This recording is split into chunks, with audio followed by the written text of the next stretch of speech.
আমি অজয় রায়, ফ্রম জলপাইগুড়ি। আমি প্রথমে বিভিন্ন একটা অন্য সংস্থায় কাজ করতাম।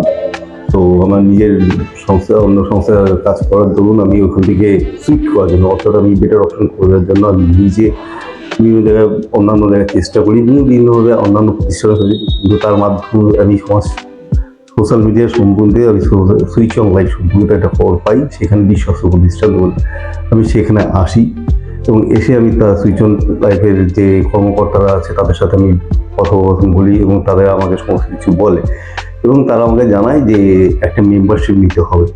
তো আমি মেম্বারশিপ নেওয়ার জন্য আমি সমস্ত কিছু কথাবার্তা বলি, তারা আমাকে মেম্বারশিপ সম্পর্কিত সমস্ত কিছু জানায় এবং আমি সেই মেম্বারশিপ নেবো কিনা সেটা আমি ভেবে চিন্তে নিয়ে অনেক কিছু সাধারণ মানুষ আমি ভেবে চিন্তে নিয়ে ডিসিশন নিয়ে মেম্বারশিপ নেওয়া হলো।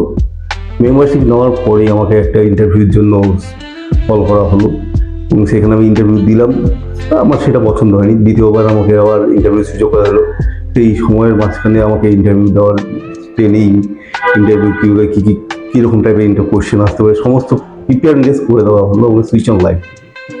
এবং এখানে এসে আমি স্যাটিসফাইড, আমি দ্বিতীয়বার ইন্টারভিউ দিলাম। সেই ইন্টারভিউতে আমাকে সিলেক্টেড করা হলো এবং সেকেন্ডবার আমাকে কোম্পানি থেকে কল করা হলো, গেলাম, আমাকে জানানো হলো যে আপনার চাকরিটা হয়ে গেছে, দেখেন আমার জবটা ফাইনাল হয়ে গেছে। তো আমার জব জয়েনিং কবে আমি সেটা জানতে চাইলাম সুইচ অন লাইফের সাথে। সেখানে এসে জানতে পারলাম যে আগামী মাসে 1 তারিখ অর্থাৎ 1 এপ্রিলে আমার জয়েনিং। আমাকে সেখান থেকে এসে আমি সুইচ অন লাইফে জানাই যে স্যাররাও আমাদেরকে প্রচণ্ড অ্যাপ্রিসিয়েট করে এবং আমি মনে করি যে জলপাইগুড়ি এবং বিভিন্ন জায়গায় সমাজের মানুষদের কাছে একটাই নিবেদন যে বিভিন্ন জায়গায় এদিক ওদিক না করে যদি জবের প্রয়োজন হয়, নিজস্ব বিশ্বস্ত জবের প্রয়োজন হয়, তাহলে আমি বলবো সুইচ অন লাইফে আসো।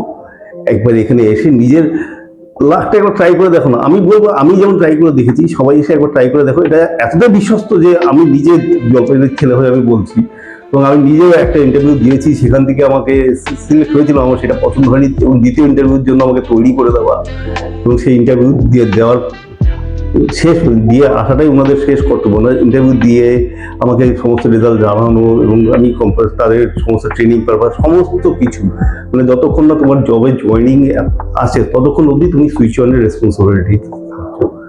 তো আমার মনে হয় জলপাইগুড়িতে একটাই বিশ্বস্ত প্রতিষ্ঠান সুইচ অন লাইফ।